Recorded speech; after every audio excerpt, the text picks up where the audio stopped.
దుక్కిని దున్ని మొక్కలు నాటిన అన్నావో రైతన్న చెమటనంత దారా పోసిన అన్నావో రైతన్న ఆరుగాలం సాకిరి చేసిన అన్నావో రైతన్న అన్నా బిడ్డను పెంచినట్టుగా అన్నావో రైతన్న పైరును పెంచుకున్నావన్నా అన్నావో రైతన్న పంట చేతికొచ్చిందా అని అన్నావో రైతన్న పండుగ చేసి మురిసినావు అన్నావో రైతన్న నడు నడు భలే భలే నడు నడు చల్ నడు నడు రైతన్నో నడుం గట్టు రైతన్న కోడు దారిలో రైతన్నో పోదాం పద రైతన్న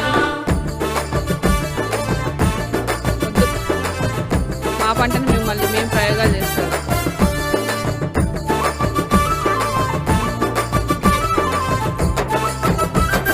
సౌండ్ ఎలా వస్తుంది? కళ్ళంలోన గింజల